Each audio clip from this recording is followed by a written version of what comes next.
Welcome back. Hockey Primetime live from the Edison Ale House just outside Prudential Center. The Rock in Newark, New Jersey. Conor McKenna with you and welcoming in our next guest, Arthur Staple from Newsday. Good day, sir. How you doing, my man? I'm very well, thanks. Thanks for coming by. Thanks for making time for us. Welcome to Jersey. Thank you very much. Having a good time so far. Are you aware of this pork roll Taylor ham debate? Do you know anything about this? Is it a pork roll or is it Taylor ham? That's a little too deep Jersey for me. Is it? Okay. Yeah. All right. Well, we will get into that a little bit later on. Welcome back to the show. We are live. We're with you until 7 o'clock today. And talk a little New York Islanders who are taking on the Devils tonight at Prudential Center. They're trying to put a rough patch behind them. I mean, is this the toughest patch of the season that they've been through right now? Yeah, I think so. You know, they've weathered some storm after the All-Star break when Okposo was out with following eye surgery. They've had some other injuries. But then they get off this road trip where they managed to squeak out a couple of wins, a couple of points in games they lost, and the offense has gone a little bit cold. Playing some good teams, lost to the Rangers, lost to Ottawa, Montreal, and then out in Chicago. And that was probably going to be the roughest stretch in a while. But for their offense to go cold, really, the offense is what they're built around. So it's been a bit of a problem, and they need to get it righted soon. I know that you wrote about Kyle Okposo, 7 weeks out, emergency surgery, detached retina, kind of scary, horrible stuff. What was the rehab like for him? I mean, it's just his eye. So physically, he's got to try to, I'm sure, keep it going, but you don't want to push it too hard. Did you get a sense from him what the rehab was like? I mean, I think the first few weeks you really have to do nothing. Really, which is obviously in the middle of a season for a professional athlete is a very difficult thing to do. You know, he can't even pick up his baby daughter because they really have to keep things immobile so the eye can heal. Wow. So after about 2 or 3 weeks of that, I think he was able to do some cardio, keep fit, and we got back on the ice. While they were on the road, it seemed like it was going to be a little while. He would have to get up to speed on the ice, and a lot of the coaches were saying his conditioning was unbelievable, and I think maybe that's the benefit of having played half a season before that happened. So he only needed 2 practices. He got back in the games. He's certainly been a little bit rusty. They tried to put him back with John Tavares right away to kind of rekindle that chemistry. It didn't work out. I think they were just a little bit off. I think he's going to start tonight playing with Franz Nielsen. They're going to put the line of Anders Lee, Josh Bailey, and Tavares back together. That was going pretty well while Okposo was out. So this is a guy who's obviously hugely important to this team going forward. He was on fire right before he was hurt. And they need him going very well. So they're willing to withstand a little bit of rust so that he'll be ready for the playoffs, hopefully. So, as you point out in your piece on Newsday.com, a player who was the second leading scorer on the team, missed 22 games. Still the second leading scorer. And is still the second leading scorer. I mean, does that raise some concerns about the secondary scoring on this team? I think it shows there was a lot of balance in the scoring. You know, Tavares obviously 33 goals, but you've got Anders Lee, who was not playing that great, I think, for the first 45 games, not producing a lot. He goes up with Tavares. 10 goals in the last 15 games or so, 20 games. Ryan Strome had been very good. He's tailed off a bit. Brock Nelson had 15 goals in the first 30 games. He's only had 3 since. So these are guys that obviously have been helping at different times to get them victories. Tavares has really been the workhorse the last 20 games or so. But I don't think it's a huge concern. I think they feel like there's some balance. They're getting some guys scoring goals that at key times when Tavares hasn't been scoring, which has kind of been a rarity for them in years gone by. So I think they prefer to have 4 lines and balance in the scoring rather than just a couple of guys dominating. What did Johnny Boychuk bring to this team? It seems like something that's been talked about so much, what the Bruins have missed without Johnny Boychuk and what the Islanders have had with Johnny Boychuk. Is that smoke and mirrors, or is that a real tangible thing? I think he brings a sort of attitude, this almost like a joie de vivre, if you would. Just a guy always has a smile on his face. He plays an incredibly grueling style. He hits people, he blocks shots, he can provide some offense. But I think the fact that he does it all with a smile on his face and lets a lot of the bad stuff wash off him, has been a huge help for a lot of guys in this Islander team who just haven't experienced a lot of success.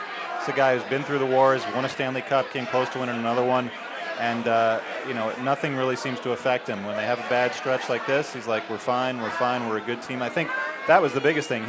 He came in from the trade, and there were some quotes that had come out that he was very disappointed that he was dealt away. Yeah. First day was here, laughing on the ice, meeting all his new teammates, in the locker room with the media saying, this is a good team, we're a good team, using that word we a lot. I think a lot of the other Islanders took notice of that, and this was a guy, and obviously it was cemented with him signing the extension, but this was a guy who wanted to be here and want to be part of this, and it's really made a huge impact. And I think that's a huge indication of where the Islanders are right now and how far they've come, is that Johnny Boychuk in season, when he's got an opportunity, you look at that market for free agent defensemen, I mean, he could have broken the bank, and let's not pretend that he didn't break the bank, but he might have had an even bigger Brinks truck backed up to his door. But he decides in season to maybe even send a little bit of a message after Nick Leddy signs his deal.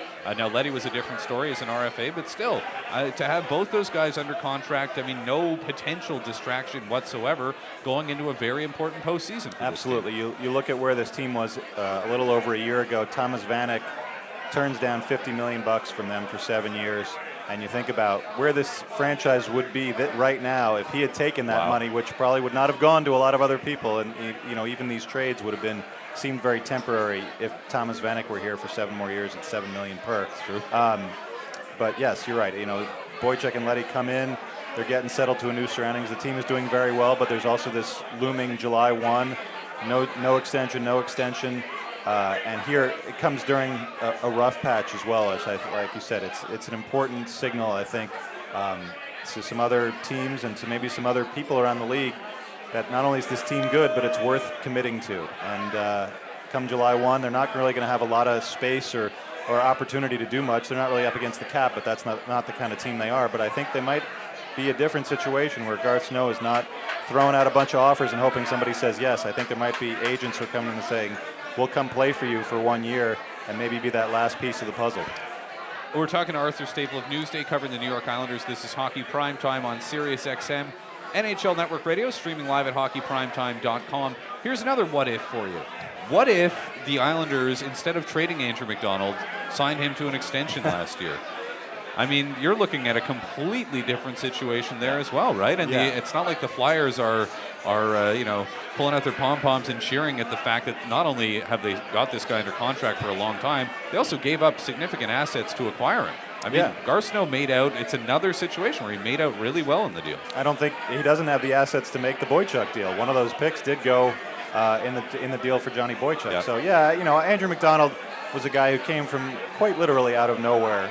Was playing in the coast for a little while he was Islanders property, worked his way up, and obviously was able to get some attention on a very defense-poor team. And I think last year, the fact that he didn't sign the extension and they probably knew he was going to be moved, it definitely weighed on him. I think his play slipped a little bit, and even he's admitted, I know this year, that the new contract has kind of weighed on him a bit too. So he's a guy who's, I think, not done as an NHL defenseman. He's still kind of figuring things out, going from a guy who maybe had the worst contract in the NHL to one of the most generous, I would say, considering the way that he's played.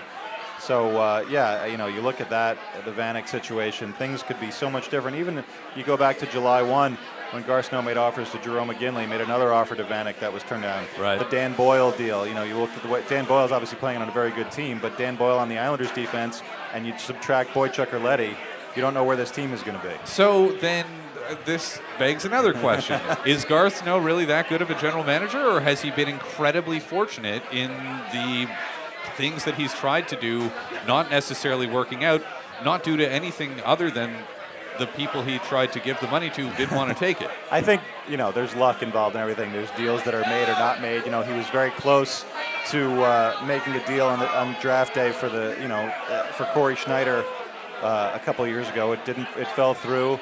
Nino Niederreiter it wasn't going to be worth Corey Schneider for Vancouver. They made a different deal. They went and got Kyle Clutterbuck instead.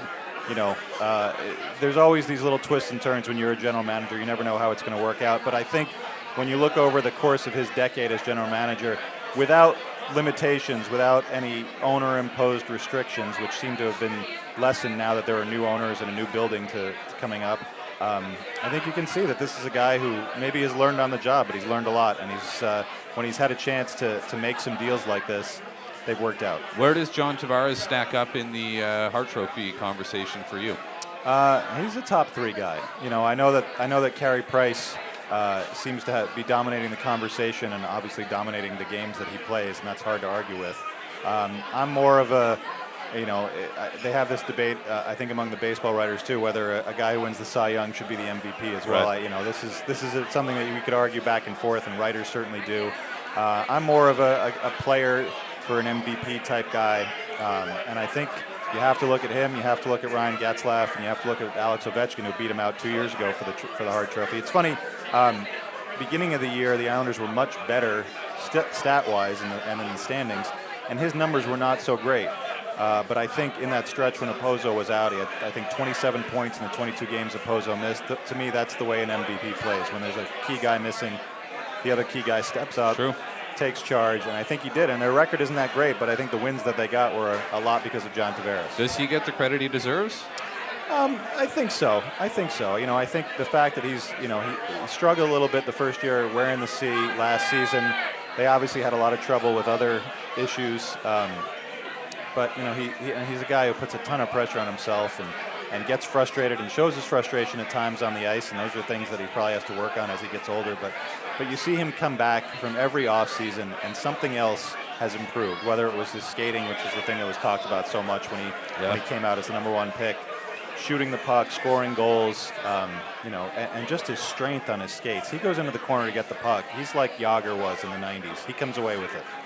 That's just the way it is. You're not going to, and I think he kind of throws that fear into defensemen and opposing forwards now when they have the puck.